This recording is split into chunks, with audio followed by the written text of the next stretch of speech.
Hello and welcome to this project presentation. This is our Siemens Level 3 project presentation titled Integration of our Siemens 1500 PLCs with ROS for automated object transfer and digital twin implementation. And this is my team that we've been working on on this project. I am Joseph Mogogo, and I was responsible for interfacing the Siemens 1500 PLCs with the ROS-controlled robotic arm and also programming of the robot arm. Hello, I'm Kunrad Rees. I was responsible for the TIA programming, HMI programming, and I was also on the team for the digital twin in Siemens NX. Hello, I am Jeremiah Kiari. I was mostly dealing with the signal configuration for the digital twin and also the air tracking for the whole system.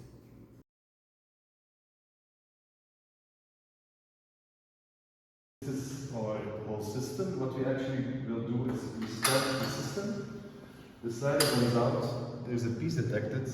Here we can see which piece is detected. It's a metal count 1. Then we have the robot picking up the piece. And once the robot picks the piece, the distribution system will send the sorting system the signal which piece he needs to sort.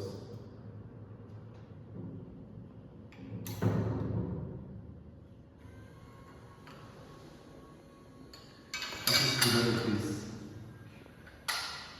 Once the piece is sorted, the distribution system gets a signal. He can bring in a new piece. There's a new piece. This piece will send again now the pink color to the sorting station, and the pieces will be sorted out.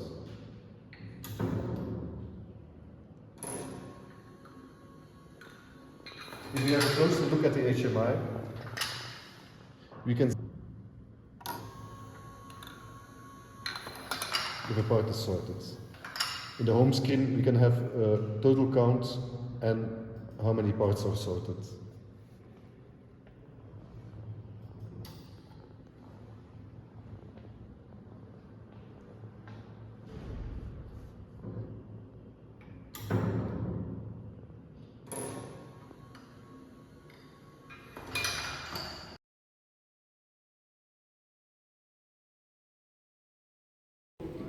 So I just wanted to talk about the electronic system and how we've connected everything.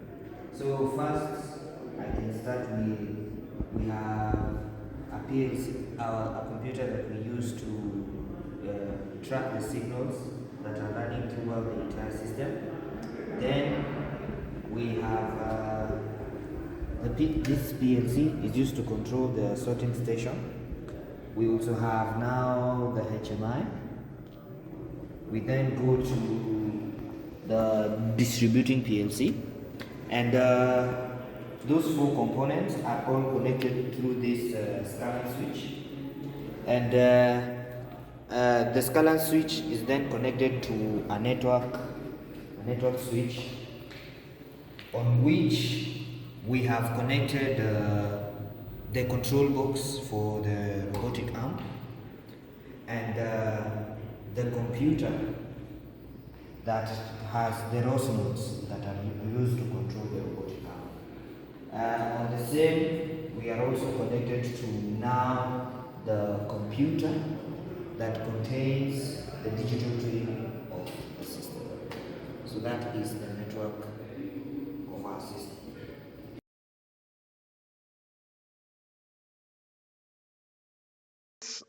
In our main OB, we have the sequence for the distribution, but we also have our color detect. The color detection we do with a combination of 2 sensors, one inductive sensor and a photoelectric sensor. With the inductive sensor, we determine if the piece is metal or not, and with the photoelectric sensor, we determine if the piece is pink or black. When we make the combination, we can see that which color and what piece if it's black metal or not, or pink.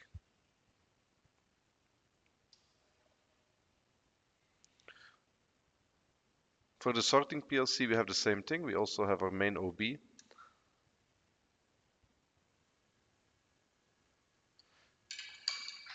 With the different data encounters. Here is the same thing. We have a system ready that only works when the distribution station is ready, the sorting station is ready, and the robot is ready, or we have robot overrides if we use the stations without robots. We started with the two separate stations, distribution and sorting station. Then once that was done, we programmed them together, combined them in one network. So if we see this sequence from the distribution system, where we have the initial, the push out, the slide to retracts, the start the conveyor, and then we sent a data block. We sent this data block to the sorting station. This is a data block which contains the color which the robot has to take. Now we saw it's jumped back to the initial station because now the robot has taken it. The robot dropped it off in the sorting program, and then we start all over again. Once all pieces are sorted, the program of the robot goes back to his base position. Not happy.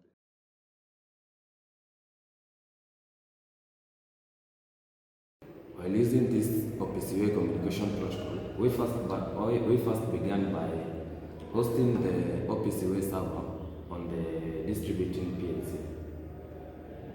This PLC server was then able to expose the specific data blocks necessary to achieve communication between the two systems. I then developed this custom ROS2 Python node that functions as a fully integrated OPC UA client. This node establishes a structured communication pipeline between the robot and the PLC, enabling the PLC to both monitor the robot's state and trigger robot actions in real time. This node carries out three major functions. The first function is to connect to the PLC's OPC UA server. This connection is handled in a dedicated background thread to ensure the ROS2 does not block the connection. The node automatically reconnects if the connection is lost. The second function of this node was to subscribe to the ROS2 topic that has the joint states of the robot and to write this joint position and velocities to the PLC server. The other function of this node was to read the PLC Boolean activation signals from the PLC server and publishes them to a ROS2 topic where the node responsible for executing the pick and place cycle is subscribed to also. The pick and place node is a ROS2 C++ node. Once this pick and place node is triggered, it initiates a fully automated pick and place sequence using Movie2. After completing a cycle, a 15-second timeout begins if no new activation signal is received, and the robot automatically returns to its home positions. However, during the development phase, we noticed that our digital twin in Siemens NX was not moving smoothly. After some diagnosis, we identified the root cause was that the PLC's internal OPC server had a relatively low update rate, which limited how quickly joint positions and velocities could be transmitted from ROS2 to the digital twin. This resulted in a delayed motion on the virtual model. To overcome this limitation, we designed and implemented a ROS2 Python OPC UA server.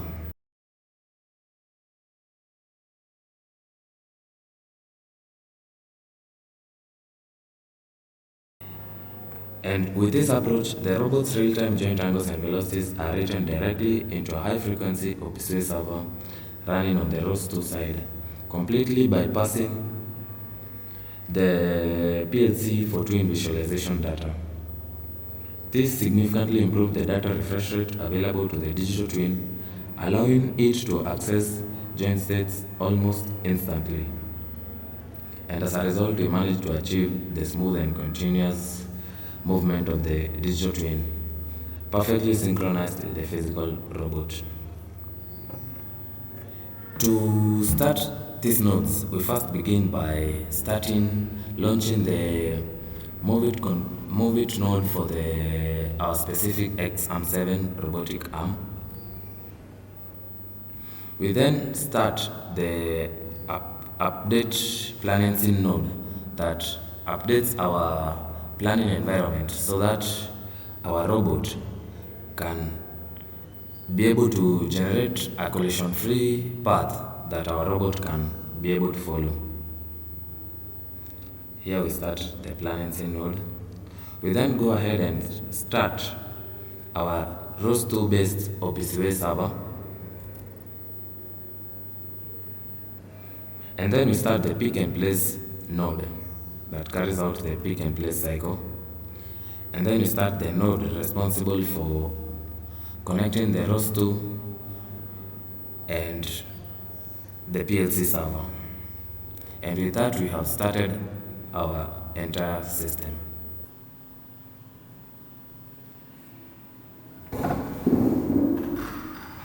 Here is our planning environment, equipped with all the collidable objects, so that Movie 2 can generate a collision-free path that our robot can follow to perform the pick and place cycle.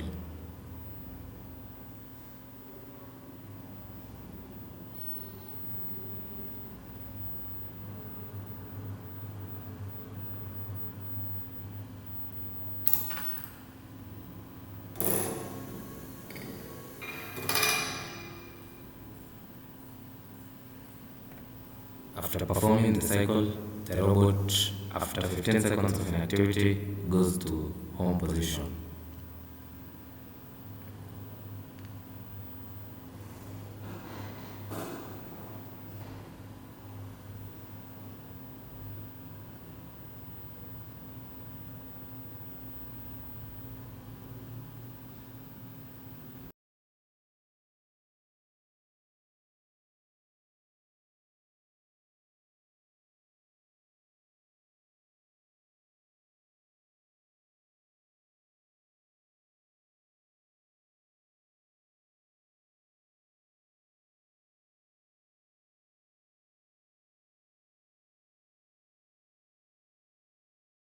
Hello and welcome to this demonstration of the digital twin component of the ROS PLC twin project. In this section, I will walk you through how the digital twin was built in Siemens NX, covering the key components and configurations that enable seamless integration between virtual and physical systems.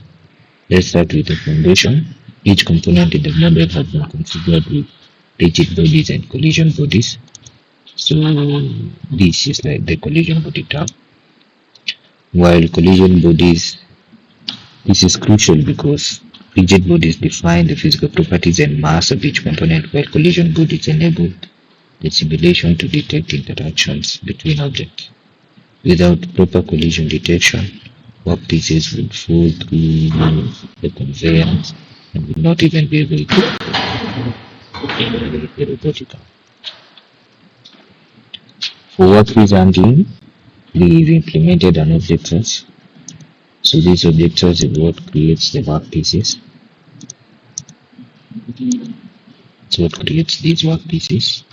In the model, we are creating gray workpieces that once color has been detected, we use object transformers to convert from whatever object has been detected to either the black workpiece or the pink, depending on whatever workpiece has been detected.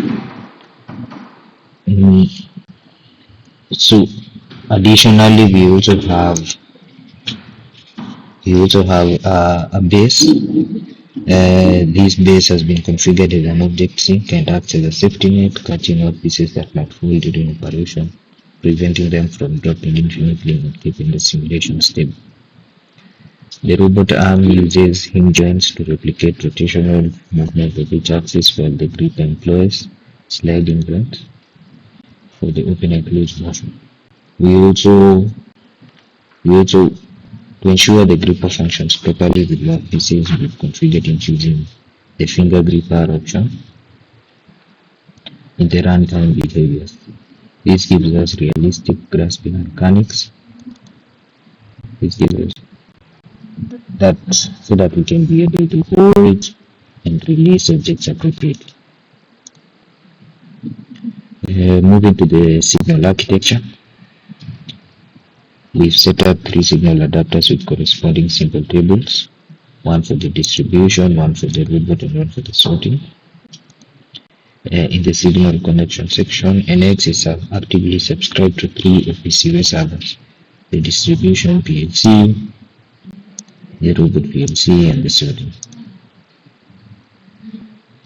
To synchronize the virtual and physical world, we have added also display changes that emulate the status lamps in the physical stations, giving us a visual feedback that mirrors the actual systems. In the material section, we define several materials with characteristics matching the physical model, ensuring consistent behavior across both environments. With all these elements working together, the physics simulation, joint mechanics, signal communication, and behavioral logic, we have a fully functional digital twin.